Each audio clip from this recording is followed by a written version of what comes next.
Olá, sejam todos muito bem-vindos. Meu nome é Estevão Herculano e esse é o podcast da Igreja Presbiteriana de Jundiaí.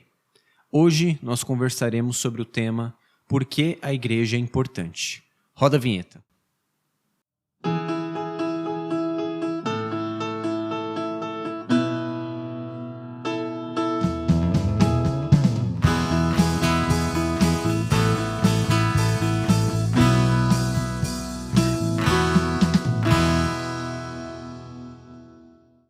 Olá a todos, é uma alegria estarmos novamente aqui para conversarmos sobre um tema tão importante e relevante.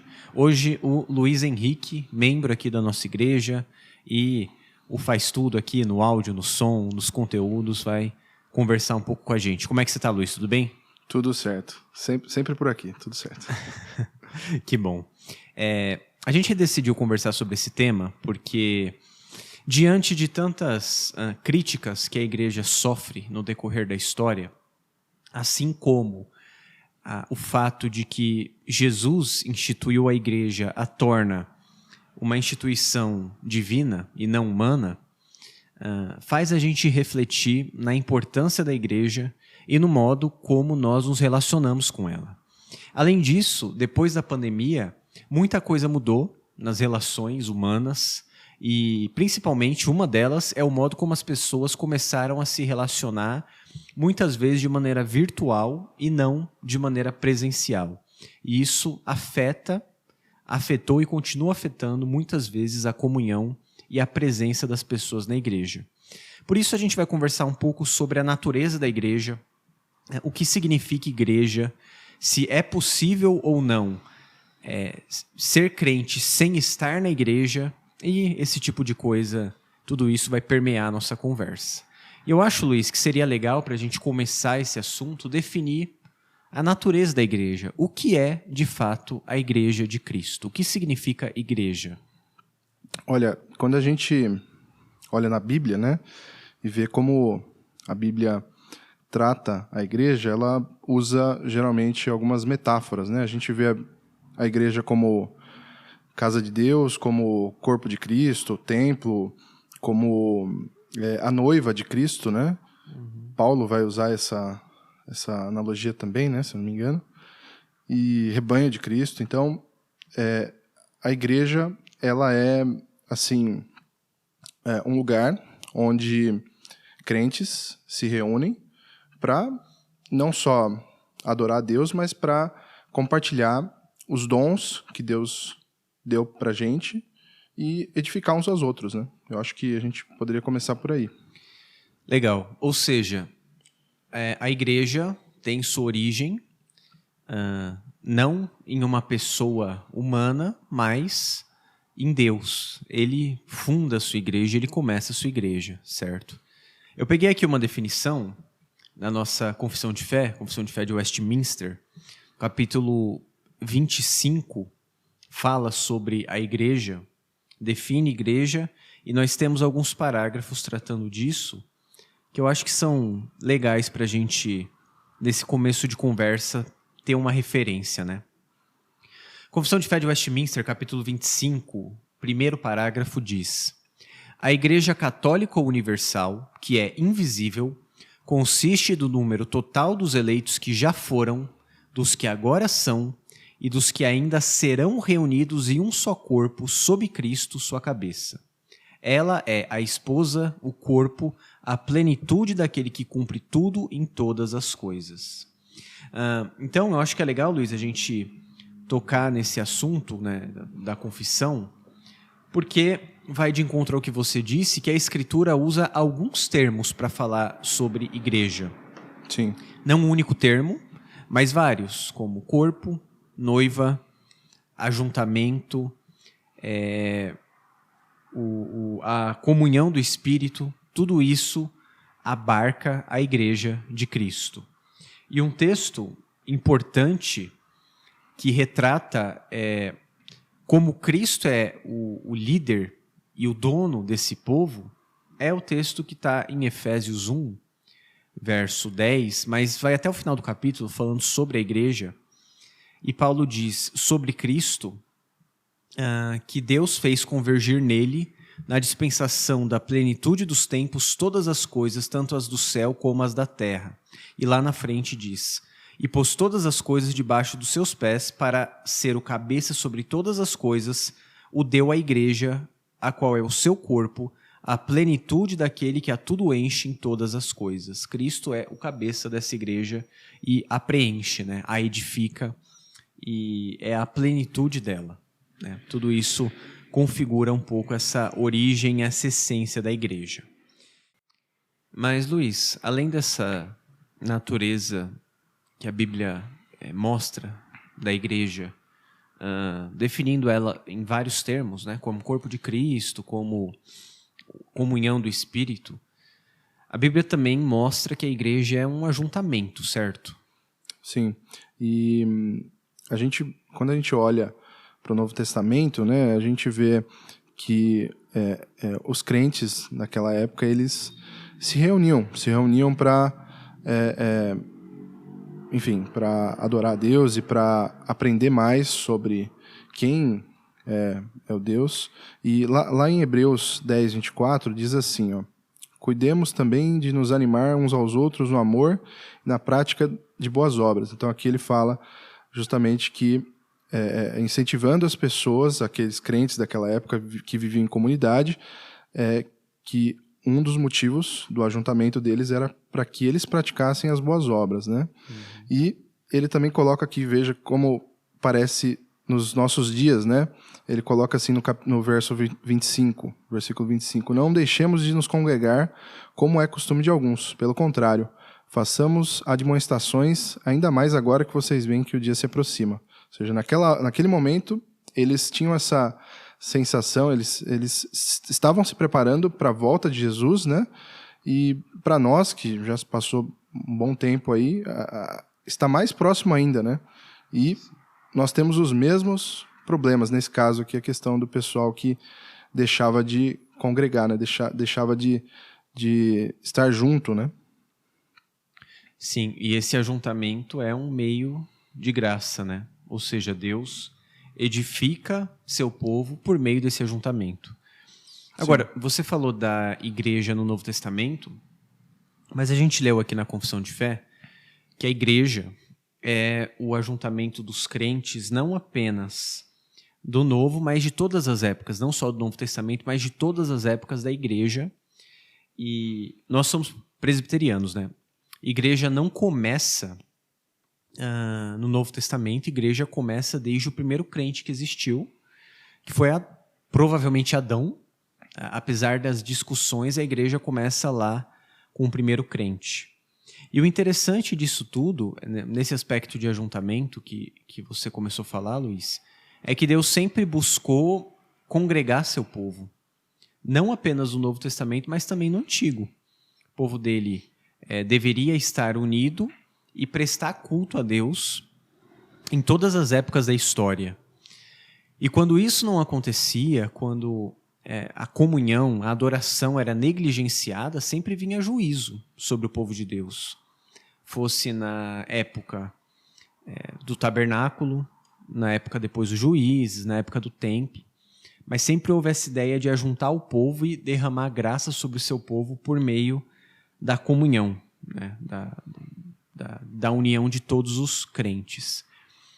Isso mostra algo pra gente, né? Que os crentes não podem andar sozinhos, não podem andar isolados. Sim. A mensagem bíblica nos mostra isso, né?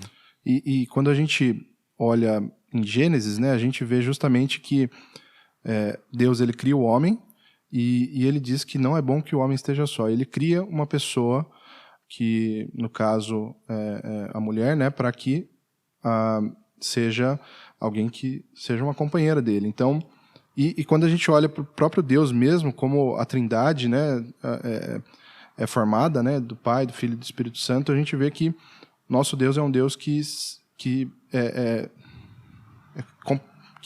comunica, se compartilha, né? Acho que não se compartilha, mas talvez se comunica, tem comunhão. Tem comunhão de certa forma.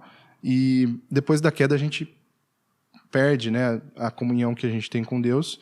Mas Deus, como você bem colocou, ele ao longo de toda a história, tudo que está registrado na Bíblia, mas ao longo da história da humanidade, ele tenta e ele cria um plano para restaurar isso, né? Restaurar essa comunhão, não só com ele, mas também com uns com os outros, né? Sim, isso que você falou é legal porque a ideia de povo parte da Trindade, do Deus triuno. Às vezes a gente parte de uma compreensão um pouco errada da natureza divina, fragmentando Deus, né? E a ideia da Escritura não é essa. Deus é um único Deus que subsiste em 3 pessoas, Pai, Filho e Espírito Santo. E nós podemos enxergar a igreja dentro de algumas maneiras. Uma delas é ela é descrita muitas vezes na Escritura em termos trinitários. Então, às vezes, como em 1 Pedro 2, 9, a Bíblia chama a igreja de povo de Deus. Vós sois povo de Deus. Então, perceba, tem uma relação do povo de Deus, com o Pai. Mas a Bíblia também diz que, numa relação trinitária, não só com Deus, mas também com Cristo, lá em 1 Coríntios 12, fala que nós somos corpo de Cristo. E também nós somos comunhão do Espírito, como Paulo fala aos Efésios. Então, dá para perceber essa relação do povo de Deus, que ela é trinitária. A igreja é tanto do Pai, quanto do Filho, quanto do Espírito. Ela não é propriedade ou pertence a uma única pessoa, porque Deus não é fragmentado desse jeito. Ele agiu para redimir um povo e ele agiu trinitariamente. Pai, Filho e Espírito Santo agiram para que isso acontecesse. É por isso que a igreja é fundamental, essencial, porque Deus não faria isso à toa, né? Mas eu gostaria só de falar mais uma coisa, que é essa ideia, a igreja também pode ser descrita de algumas outras maneiras na Escritura. Primeiro, nessa relação trinitária, que você começou a falar em Gênesis, que reflete a comunhão do Deus trinitário, né? Sim. Mas a igreja também pode ser descrita nos termos do Evangelho. O que a igreja faz no sentido evangélico? Prega a mensagem do Evangelho, que é a justificação por meio da fé, pela graça de Cristo somente. Ela não anuncia outra mensagem a não ser essa. Antes da gente mudar de tópico, é importante dizer que a igreja também pode ser descrita por suas marcas. Eu não sei se você deu... É que a gente usou um livro para pesquisa, irmãos, que é o Igreja Essencial, né? E eu não sei se você chegou a ver essa ideia de marcas da igreja, Luiz, marcas de uma verdadeira igreja, mas a gente costuma ver... Tá, então se você quer falar sobre essas marcas, quais são? Não, pode continuar? comentar, por favor. É porque tanto a confissão de fé quanto não só a nossa confissão de fé, mas outras enxergam que há marcas fundamentais de uma igreja, que são, basicamente, a pregação da palavra e a ministração dos sacramentos, né? Geralmente, batista fala ordenança, presbiteriano sacramentos, mas isso configura marcas de uma igreja saudável. Então, a gente pode definir igreja nesses termos também. Igrejas têm marcas que definem o que é a igreja. Sim, e por isso, quando a gente fala de ajuntamento dos crentes, né, a gente tem que lembrar que isso é um dos meios de graça, né, que Deus ele usa para justamente derramar graça sobre o seu povo, né? E nesse livro que você comentou, ele fala justamente sobre isso, né? De como a palavra ela deve ser colocada, e isso acontece no contexto de igreja, né? E os sacramentos também que foram colocados ali pelo próprio Jesus, né? Ou seja, você não pode chamar um lugar de igreja se não houver pregação da palavra, e também não pode chamar-lhe igreja se não houver administração dos sacramentos, que são o batismo e a ceia do Senhor. A igreja não é um clube, né? Exato. Não é uma... A gente tem muitos movimentos hoje, né? Sim. Masculinidade, feminilidade, vários movimentos que são chamados de para-eclesiásticos, ou seja, estão fora da igreja, deveriam funcionar, digamos assim, ao lado da igreja, mas nenhum deles é igreja. Igreja é marcada por pregação fiel da palavra e administração dos sacramentos. E não só não houver pregação da palavra, mas se você tem uma pregação da palavra adulterada. Ou se você tem algo somado à pregação da palavra. Como, por exemplo, um livro a mais usado para edificar a vida das pessoas. Esse livro a mais não é palavra. E se há esse livro a mais, portanto, aquilo é uma seita. Porque não tem só a pregação fiel da Escritura e a administração dos sacramentos. E eu acho que é muito importante isso que você falou, porque, falando assim como marido, né, que tanto eu como você somos casados, e eu me lembro quando eu comecei a congregar aqui na IPJ, e conversando com o reverendo Luiz, na verdade eu acho que foi algum estudo ou algum sermão que ele colocou de uma forma que me impactou bastante, que ele falou assim, é muito o que as pessoas precisam buscar, os homens, né, no caso, ele estava falando direcionado para os homens, é que eles precisam buscar que as suas famílias elas estejam num lugar onde a palavra ela é colocada de uma forma correta, da forma mais correta possível, que é seguindo o que está na Bíblia, e não adicionando coisas, né, como você bem colocou, e esse é o mais importante. Às vezes as pessoas elas podem procurar uma igreja, que nem eu disse, a igreja não é um clube, né? Mas as pessoas às vezes procuram a igreja por conta da música, por conta do pregador, né? E por conta de amizades, de afinidades. E não é essa a questão, né? A questão e o mais importante no caso é você estar em um lugar, estar em uma igreja onde a palavra ela é tratada da forma correta. Não só no sermão, né? Mas tanto nas músicas que são cantadas e tocadas, quanto na oração que é feita e no sermão também, mas o culto em si ele tem que ser voltado para a palavra, né? Com certeza. Então, de maneira geral, a igreja é essa unidade e esse ajuntamento do povo e reflete algumas coisas. Ela reflete espelha a união trinitária, ela é povo de Deus, corpo de Cristo, comunhão do Espírito. Ela também é caracterizada por marcas fundamentais, que são pregação da palavra e a administração correta dos sacramentos. E, além disso, alguns eclesiólogos colocam que uma das marcas fundamentais da igreja também é a administração de disciplina, né?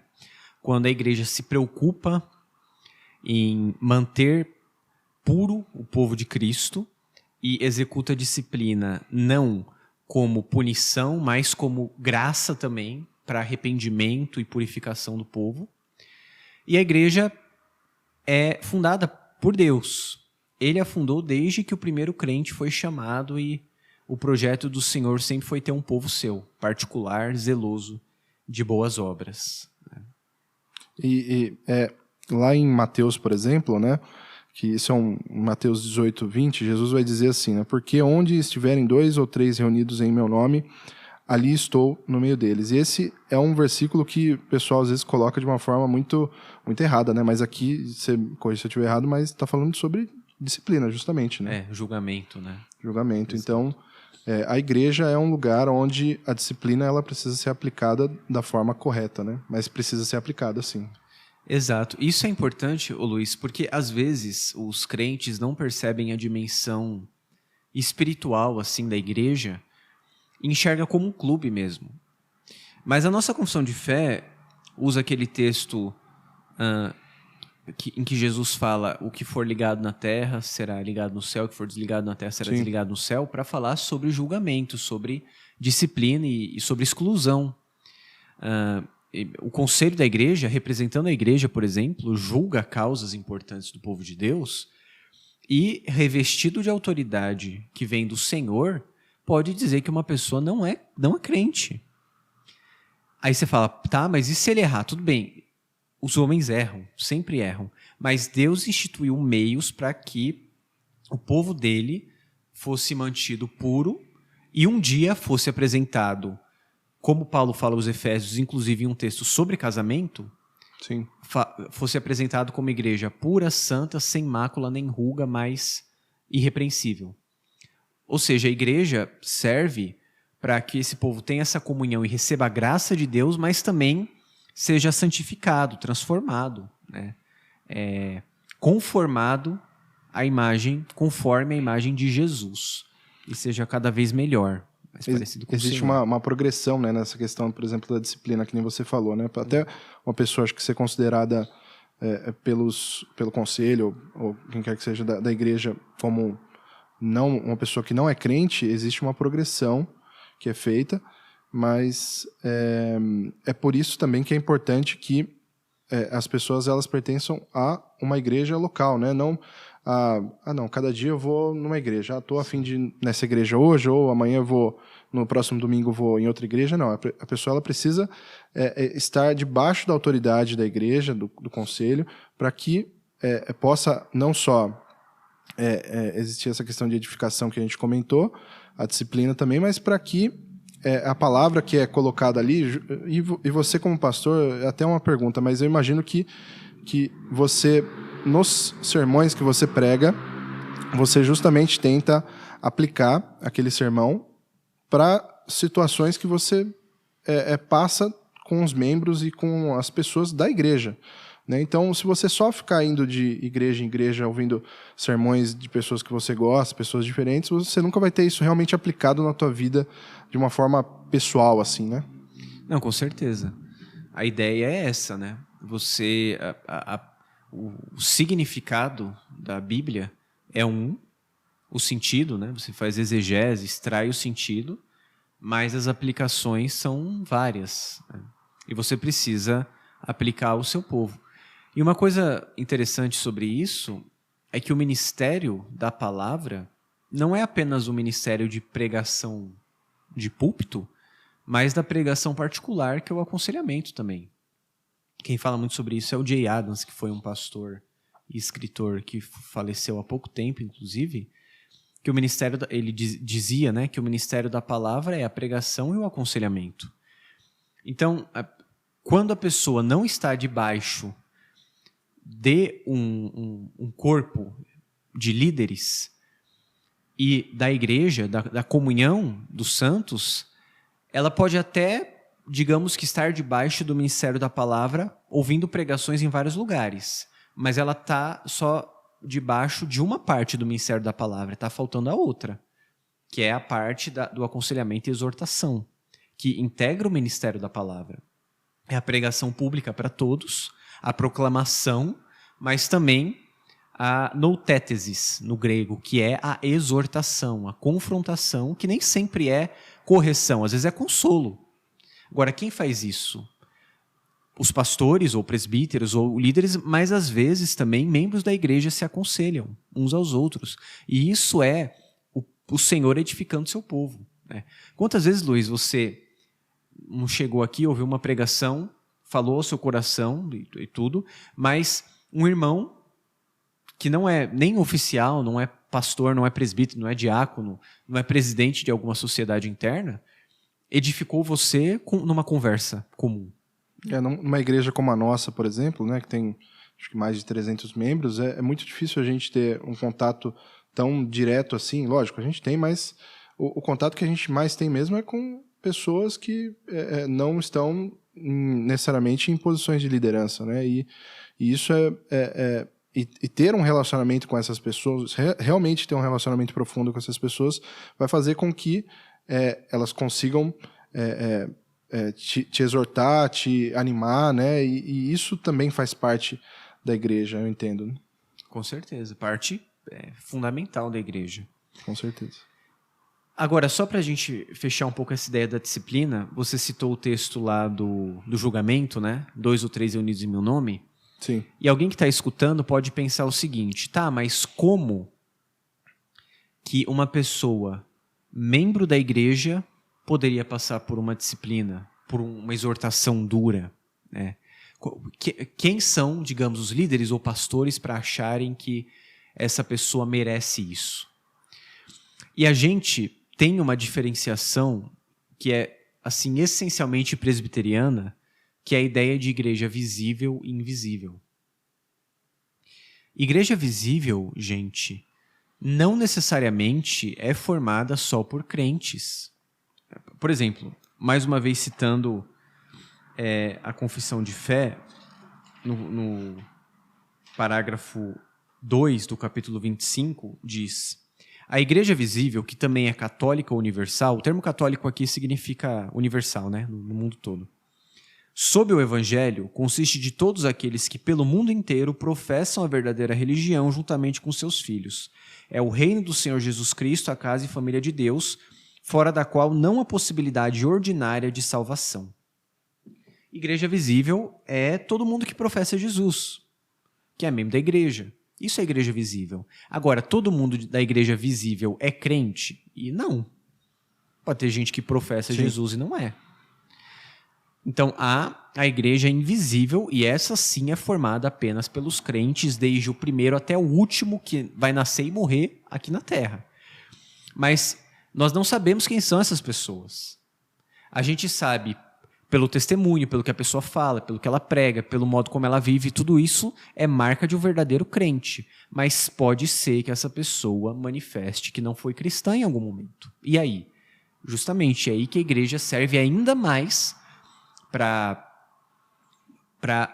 purificação, para edificação e para mostrar que as palavras de Jesus se cumprem, que às vezes o joio cresce junto com o trigo. E nem todo mundo é cortado de uma vez, porque às vezes cortando o joio vai o trigo junto. Mas isso cresce junto e haverá um dia em que a colheita será feita e aí sim a gente vai saber, né, quem era ou não. Então não é possível você fazer parte, e aí é uma pergunta, né? Não é possível você fazer parte da igreja invisível, mas sem fazer parte de uma igreja visível? Ordinariamente não. Justamente por isso que a confissão fala nesse parágrafo que eu li, fora da qual, ou seja, fora da igreja, não há possibilidade ordinária de salvação. Tem pessoas que se convertem no leito de morte, tem pessoas que...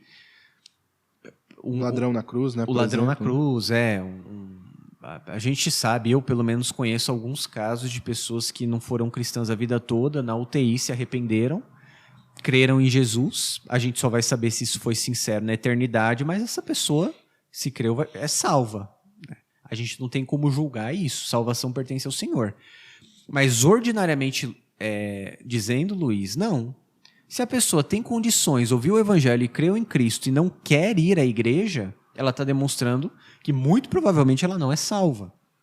Porque Deus escolheu um meio ordinário para a salvação. Às vezes a gente escuta aquela expressão meio católica, né? Fora da igreja não há salvação. Do jeito que os católicos acham, eles estão errados. Porque a igreja não é a mediadora entre Deus e os homens. Mas, de certa maneira, há um fundinho de verdade nisso. Porque se você pode ir à igreja e não vai, você está errado. A salvação não é que está na igreja, mas é anunciada pela igreja. A palavra é pregada na igreja, os meios de graça estão aqui. Então, por que não vir à igreja? Acho que você concorda comigo, Sim. né? Mas, entrando nesse assunto aí, talvez saindo um pouquinho, mas seguindo esse fio aí que você colocou, e se a pessoa, ela é membro de uma igreja, mas ela negligencia tanto o dia do Senhor quanto os trabalhos que são feitos na igreja, né? Você acha que isso é um problema? Com certeza. Você diz assim, ela vem à igreja ou ela é membro da igreja, mas ela, sei lá, vem em um culto e não vem, por exemplo, nós somos privilegiados no sentido de que nós temos um culto de manhã, junto com a escola dominical, e nós temos um culto de noite. E não que eu esteja falando que as pessoas são obrigadas a vir nos dois cultos, mas e aí eu acho que a gente poderia entrar nessa questão de o que é o dia do Senhor. Mas no dia do Senhor, e a sua igreja ter dois cultos, um de manhã e um de noite, por que você não vai ver? Ou melhor, o que você está fazendo enquanto você não está aqui? Eu acho que isso diz muito, talvez, né? Com certeza. É uma visão, talvez, deficiente do dia do Senhor, né? Que é o dia do Senhor. Algo que também é muito caro a nós presbiterianos, né? A guarda do dia do Senhor. O domingo é o dia do Senhor. A gente acredita não que domingo é o dia do Senhor não apenas porque Jesus ressuscita no domingo, mas também porque isso está ligado à nova criação. O Senhor descansa de toda a sua criação no sábado, e a nós nos está reservado um descanso, e esse descanso começa com a ressurreição de Jesus no domingo, e isso inaugura a nova criação. Isso é muito caro para a gente, Luiz. O crente deveria ter muito zelo por isso. Eu queria só ler aqui o Breve Catecismo de Westminster, na pergunta 58, que diz assim, ó: que exige o quarto mandamento? E a resposta é: o quarto mandamento exige que consagremos a Deus os tempos determinados em sua palavra, particularmente um dia inteiro, em cada 7, para ser um dia santo, um dia de santo descanso e a ele dedicado. Né? Então, esse dia ele precisa ser justamente um dia que a gente dedica ele ao Senhor. A gente dedica, lógico, a gente geralmente está em família no domingo, né? E a gente vem também ao culto, mas é um dia que é especialmente dedicado para isso, né? Então, assim, de todos, a gente tem 7 dias por semana, é um dia só. Então, é lógico, a gente não pode cair na questão do legalismo, e eu acho que isso muitos reformados calvinistas acabam indo para esse lado, né? De ser um pouco legalista, mas a gente também não pode negligenciar isso, né? Com certeza. Tanto quanto possível, o domingo é o dia do Senhor. E a ideia é, não há nada melhor para fazer no dia do Senhor do que cultuá-lo e estar na sua presença. Sim. E agora, o que você falou, voltando um pouco sobre o serviço na igreja, eu acredito sim que a pessoa que só é membro da igreja e é aquela vida meio descompromissada, né? É membro, vem uma vez por mês, e é uma visão errada também, ou deficiente da essência da igreja que a gente definiu aqui, que é o corpo de Cristo, e que Deus derrama graça sobre o seu povo aqui, e também do que é servir a Deus. Porque, gente, é um privilégio estar aqui e servir a Deus. Não é um fardo. Não é uma coisa que deveria... Você lembra? A gente teve um encontro de casais recentemente, né? Muito bom, inclusive. Muito bom. Se tiver um próximo, estejam no próximo. Mas você lembra uma das falas do reverendo Júlio sobre tornar o domingo o dia mais legal e mais atrativo? Sim. Foi muito bem colocado, é isso mesmo. Ele fala que nesse dia é o dia, por exemplo, no caso dele, ele tem acho que 2 filhos, né? Sim. E ele fala que no domingo é o dia que vai ter sobremesa, que vai ter alguma coisa diferente, para que e acho que ele está falando justamente isso, para que as crianças elas cresçam entendendo que o domingo é o dia mais legal da semana. Exato. E o culto ele tem que fazer parte disso, né? Então, lógico, principalmente agora a gente está no frio, né? E acordar cedo é uma questão complicada.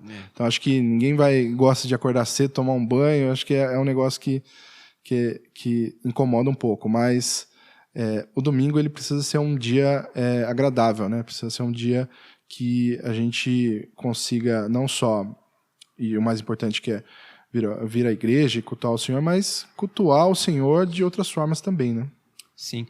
E eu acho que também existe a questão de não haver uma noção muito clara do culto, né? Do que é o culto. O culto neotestamentário que Jesus nos proporciona pelo novo e vivo caminho que ele abriu é privilegiado. E se você olha para as diferenças, Luiz, de como as coisas são, resumidamente o autor aos Hebreus nos diz que a gente adentra o Santo dos Santos no culto. Só que o verdadeiro, que é o céu, na presença de Deus, por meio do novo caminho que Jesus nos abriu, rasgando o véu do templo, e ele, como sumo sacerdote eterno, nos leva à presença do Senhor. Ou seja, não existe um altar aqui na frente da igreja, não é um altar. Exato, não é um altar, é um púlpito. Nós não temos levitas. Não temos levitas. Agora, os levitas ficariam pasmados olhando para o culto que a gente presta e falando assim, rapaz, esse povo é privilegiado. Porque a gente morria de medo de morrer E o sumo sacerdote mesmo entrava uma vez por ano no Santo dos Santos, né? Sim. E Com tinha, medo de tinha ser mesmo um sino do lado de fora? Isso eu não me lembro o texto exatamente, mas eu acho que tinha essa ideia do sino, né? Que se ele morresse lá dentro, eles retiravam. Eu preciso confirmar o texto agora, você me pegou. Depois eu confirmo no próximo episódio e a gente faz um disclaimer. Mas ele com certeza entrava com medo de morrer, porque era lugar santo. Passava por um ritual de purificação complexo. E eu acho interessante uma parte que mostra ali no Antigo Testamento, se eu não me engano em Levítico, que os sacerdotes tinham uma inscrição na veste, e a inscrição era santidade ao Senhor. Era um privilégio para eles executar a função sacerdotal também, mas eles eram pecadores, então também era um pavor, Luiz. Agora imagina um sumo sacerdote olhando para o nosso culto e falando, todo domingo eles adentram no Santo dos Santos com confiança. Porque o autor aos Hebreus fala para a gente chegar com confiança ao trono da graça e ser ajudado em tempo oportuno. É um privilégio estar aqui. Ser crente e vir à igreja é um privilégio. E se você tem desperdiçado esse privilégio, você está desperdiçando a coisa mais incrível e maravilhosa que existe, que é estar na presença do Senhor. E o Luiz falou sobre esses meios de graça. Gente, a ceia nos alimenta espiritualmente. Cristo está espiritualmente presente na ministração da ceia e nos alimenta, nos edifica, nos cura, nos transforma, nos muda. Tanto que Paulo, quando diz que algumas pessoas participavam indignamente da ceia, morriam. Ele diz, não são poucos os que estão doentes e enfermos, e não poucos são os que dormem. Imagine se acontecesse isso hoje em dia, né? Então, mas aí que acontece. Não, mas eu digo na questão de morrer, eu acho que ele coloca de uma forma que a pessoa morria subitamente ali na hora, não é? Então, me parece que não. Ah, não era assim. Me parece que são doenças, enfermidades e mesmo morte gerada por participar indignamente, constantemente da ceia do Senhor. Entendi. Havia, óbvio, se você pega caso ali de Ananias e Safira, em que eles morreram, mas ali é diferente, ali não era uma ministração de ceia. Mas a ideia que o texto passa parece que você fica participando indignamente do corpo do Senhor, você está acumulando juízo sobre si. Então, se arrependa, discirna o corpo do Senhor para você não ser condenado com o mundo. Entendi. Agora, continue participando indignamente para você ver ou não discernindo o corpo. E aí que tá. Será que, aí ampliando, voltando para o assunto da igreja, que a gente está expandindo muito, mas será que você que está escutando está discernindo o que é a igreja, a importância da igreja e mesmo a sua posição no corpo? O Luiz, por exemplo, chegou há pouco tempo na IPB, tem 2 anos e pouco, né, Luiz? Sim. Você consegue perceber o privilégio que é ser parte desse corpo? Não estou falando que é fácil, mas é um privilégio. Nem sempre é fácil, mas você falou um tempo atrás, um pouco atrás, que é justamente quando a gente está na igreja, a gente tem que fazer aquilo porque... Primeiro, porque é algo que a Bíblia diz que a gente precisa fazer, mas porque nós fazemos com alegria, não deve ser um peso, né? Eu acho que a partir do momento que é um peso isso pra gente, a gente precisa pensar e reavaliar, tentar entender qual que é a questão, né? Eu acho que às vezes as pessoas elas podem ter problemas com não sei, com irmãos, com algumas outras pessoas, e a gente pode entrar nesse assunto depois, mas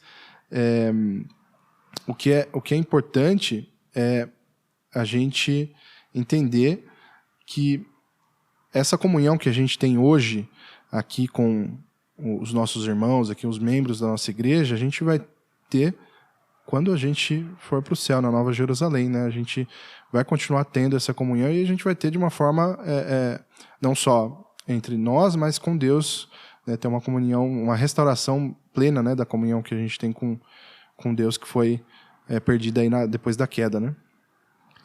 Mas só voltando um pouquinho atrás, não queria sair muito do assunto, mas eu acho que isso vale a pena comentar.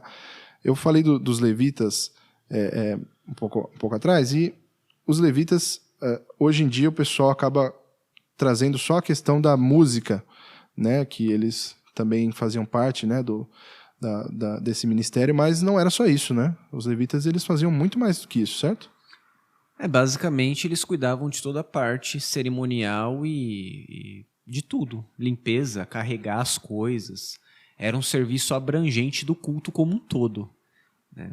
Então, acho que hoje em dia essa ideia de levita se tornou um termo popular por algumas pessoas que gostam de cantar. Sim. E dizem que isso é ser levita. E, bom, tudo bem. Envolvia isso também, mas aí... Era muito mais que isso. Era muito mais que isso. Mas eu toquei nesse assunto de novo justamente por conta da questão do serviço, que eu acho que seria algo importante a gente comentar aqui, que não basta você ser membro de uma igreja, mas que é importante também essa questão do serviço, de você servir na igreja de alguma forma, de você encontrar o melhor lugar, o lugar onde você vai conseguir desenvolver melhor os dons e habilidades que Deus te deu, né, para edificar os outros e para que você também seja edificado, né? Ou seja, você vem na igreja, você é ajudado às vezes no estacionamento por um diácono, né? Ele também te ajuda quando você está passando aí por uma necessidade, e aí você recebe a palavra pelo pastor, né? Ou você recebe um aconselhamento pelo pastor. Você também é edificado também por uma aula de EBD, né, ministrada por professores, e existe toda essa troca, né, de pessoas que lá fora elas fazem inúmeras coisas, mas aqui dentro elas têm um papel e assim, a minha visão, e que nem eu disse, né, eu não estou aqui, que nem o Estevão disse, eu não estou aqui há muito tempo, mas me parece que a maioria das pessoas elas vêm na igreja, mas elas só querem ser servidas e não querem servir. E o que você acha que isso diz respeito às pessoas, né? Esse tipo de pessoa que não quer servir e que só quer ser servida. Por mais que ela não fale, não expresse isso, mas quando ela vem e só participa e não tenta se envolver na igreja de alguma forma, é o que ela acaba demonstrando, né? Sim. Você citou os levitas, e agora fazendo uma conexão, Pedro fala sobre o sacerdócio universal de todos os crentes. Vós, porém, sois raça eleita, sacerdócio real, nação santa, povo de propriedade exclusiva de Deus, a fim de proclamardes as virtudes daquele que vos chamou das trevas para a sua maravilhosa luz. O sacerdócio levítico estava em uma etapa menos plena do que o sacerdócio universal de todos os crentes. Então, se a gente fosse comparar, a nossa ideia deveria ser o seguinte: assim como os levitas serviam, eu sou um sacerdote, porque os crentes são sacerdotes, né? O sacerdócio universal, a reforma protestante trouxe essa importante doutrina à tona novamente, não o sacerdócio clerical, papal e de padres, mas todos os crentes são sacerdotes. Mas então eu deveria servir e ter essa atitude de serviço, porque eu sou sacerdote, um povo escolhido por Deus para proclamar. Não necessariamente a pessoa precisa ter um dom de ensino, Luiz. E, na verdade, eu acho que muitas pessoas visam o ministério de ensino ou de pregação porque, de certa maneira, é um pouco mais proeminente. As pessoas veem mais isso acontecendo. Tem um destaque talvez maior, né? Um destaque maior, talvez, assim, ou cantar também, algo nesse sentido. Mas é um privilégio que Deus dê dons diferentes. Porque se só tivesse quem ensina, não haveria culto. Se tivesse só quem canta, não haveria culto. Se tivesse só quem assiste, quem ajuda, não haveria igreja. A igreja é composta de todo mundo fazendo essas coisas todas e ela é multiforme. Deus opera assim. É a multiforme graça de Deus opera. A igreja é um organismo. É algo orgânico que acontece, flui pelo agir do Espírito Santo. Você, por exemplo, tem dom de serviço, isso é claro, de fazer 1000 coisas aqui que eu não faço nem ideia de como funciona. Eu vi outro dia essa parte aqui do móvel sem isso aqui, sem essa proteção da mesa de som. Para você que está ouvindo, a gente está aqui perto da mesa de som, aqui no isso, exato, Parece que eu estou achando que a pessoa está vendo o que eu estou falando, né? Desculpa aí. Mas são coisas que acontecem, transmissão e uma série de coisas que são também importantes para a igreja hoje. A igreja depende de muitas pessoas. Aí quem vai ouvir falar, mas a igreja não depende de pessoas, depende de Deus. Eu sei, mas entenda a parte humana do que eu estou dizendo. Deus usa a gente para fazer isso acontecer. Nós somos instrumentos, né, nas mãos de Deus para ser usados nesse sentido, né? E eu acho que, não sei se você queria falar mais alguma coisa. Não, pode falar. Mas só cortando rapidinho, entrando naquela questão de novo do serviço, eu acho que é importante a gente olhar, por exemplo, na própria encarnação de Jesus. Ele veio como um servo, né? Ele serviu as outras pessoas. E se a gente olhar também no Novo Testamento, o próprio Paulo, né? Ele se coloca muitas vezes como prisioneiro no Senhor. E ele não fala isso de uma forma ruim, né? Mas de uma forma como se fosse um privilégio para ele. E eu vejo isso, graças a Deus, não na nossa igreja, mas em igrejas onde você tem a questão do voluntariado. Venha ser voluntário. E para nós, biblicamente, acho que não deveria existir isso daí, né? A questão mesmo é o serviço. E como o serviço é algo que é importante para cada crente, né? Buscar servir de alguma forma, mas não fazer isso de forma como se fosse um peso, né? Exato. Como a gente falou, é um privilégio e o serviço é um privilégio. Tudo que existe na vida...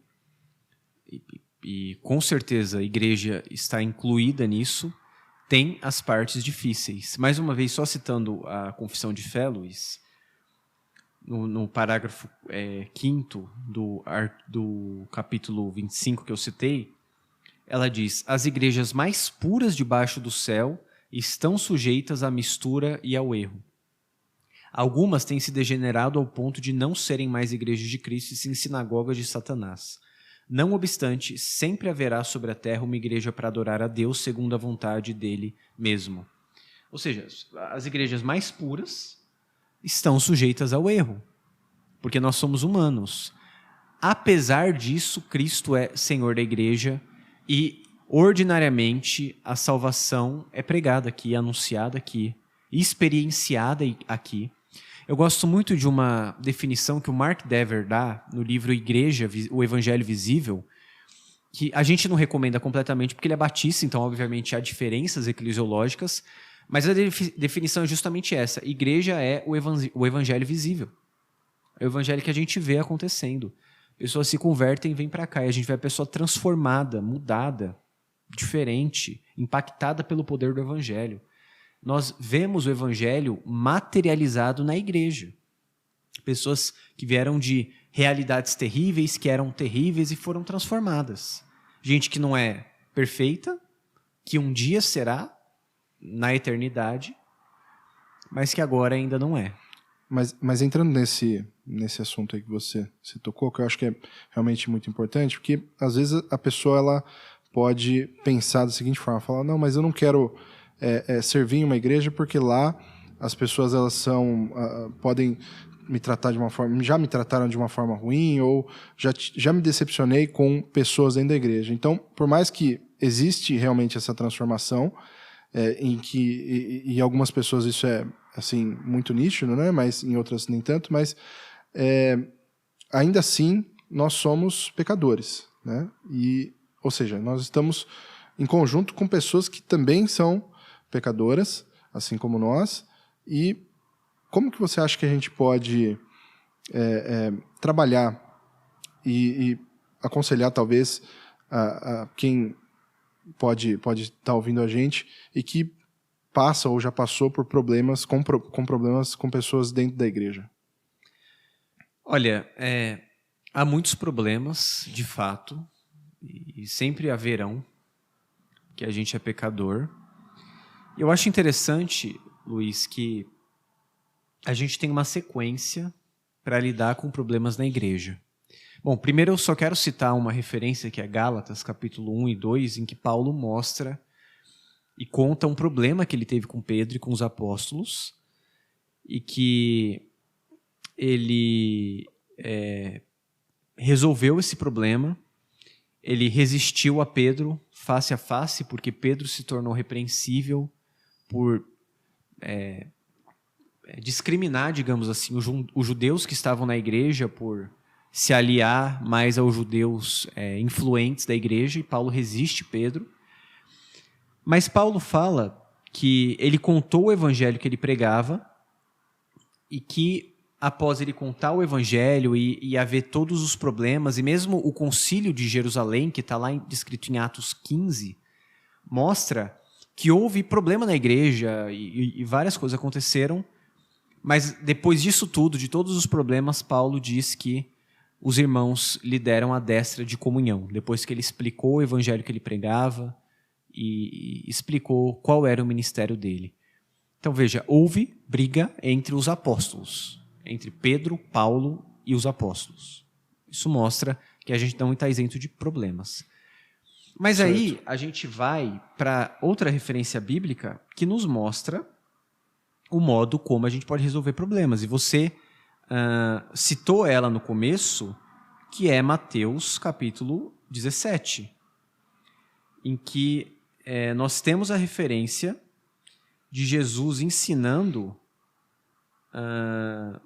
como a gente precisa resolver os problemas à luz de uma visão bíblica das coisas. E ele explica que primeiro a gente precisa falar com o irmão sozinho. Né? É Mateus 17? Eu acertei ou falei errado? Eu estou procurando aqui. Será que é Mateus 18? Mas eu acho que é Mateus 18. Mateus 18... Isso. Desculpa, gente. Errei Mateus a referência. 18 a partir, acho que do 21, né? Isso, Mateus 18. Desculpa aí. Não vamos cortar, não. Eu errei aqui a referência, mas é 18. Mas Jesus explica um modus operandi da resolução de conflitos na igreja. Primeiro vai e fala com o seu irmão. Se ele não te ouvir, chama a testemunha. Se ele não te ouvir, reúne a assembleia. E se não ouvir, ele não é crente. Mas isso aqui está mais relacionado a julgamento, de maneira geral, mas nos mostra como a gente deveria resolver questões com o nosso irmão. Logo em seguida, aqui, ele vai falar justamente sobre o perdão, né, que eu acho que também é um outro ponto aí que é importante para que a gente consiga lidar com as pessoas à nossa volta. Não só os nossos irmãos, mas principalmente, né? E Jesus fala aqui justamente aquela parábola do servo que não queria perdoar, né? E também, quando a gente olha para Paulo vai falar lá em Colossenses 3,13, suportem-se uns aos outros e perdoem-se mutuamente, caso alguém tenha motivo de queixa contra outra pessoa. Assim como o Senhor perdoou vocês, perdoem também uns aos outros. Então, acho que uma coisa que a gente precisa sempre levar em consideração é que nós pecamos e nós necessitamos da graça de Deus, né? Nós necessitamos do perdão de Deus. E Deus nos perdoou e nos escolheu e nos ama incondicionalmente, né? Então isso é algo que a gente precisa, como seres que foram criados à imagem e semelhança de Deus, nós precisamos demonstrar isso com outras pessoas, né? Sim. Então, tentar resolver com o irmão, perdoar o irmão, esse é o modus operandi pelo qual as coisas funcionam, né? Mas, Luiz, eu acho que a gente pode caminhar para o final, porque tem uma coisa que você mencionou, um tópico, eu acho que a gente pode terminar com um tópico que também é o final da história, que é a restauração de todas as coisas, a consumação, que é quando Cristo retornar e congregar seu povo de uma vez por todas, não só o povo que está vivo, porque os mortos em Cristo ressuscitarão primeiro.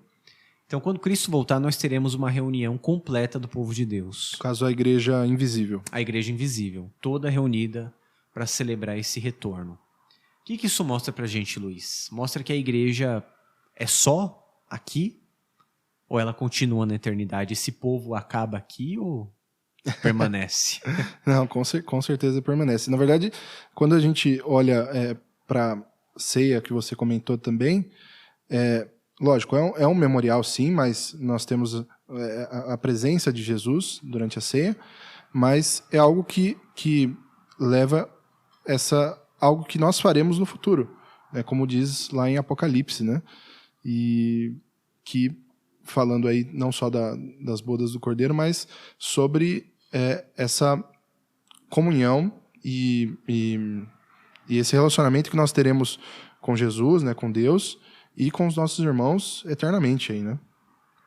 Lá em Apocalipse 19:5, queria citar aqui que eu acho que é legal, diz assim, ó: "E do trono saiu uma voz que dizia: Louvem o nosso Deus, todos vocês, os seus servos, todos os que temem, os pequenos e os grandes." Então ouvi o que parecia ser a voz de uma grande multidão, ou seja, muitas pessoas, né? Uma voz como de muitas águas e como de fortes trovões, dizendo: Aleluia, pois reina o Senhor nosso Deus, o Todo-Poderoso. Alegremo-nos, exultemos e demos-lhe glória, porque chegou a hora das bodas do Cordeiro, e a noiva dele já se preparou. A ela foi permitido vestir-se de linho finíssimo, resplandecente e puro, porque o linho finíssimo são os atos de justiça dos santos.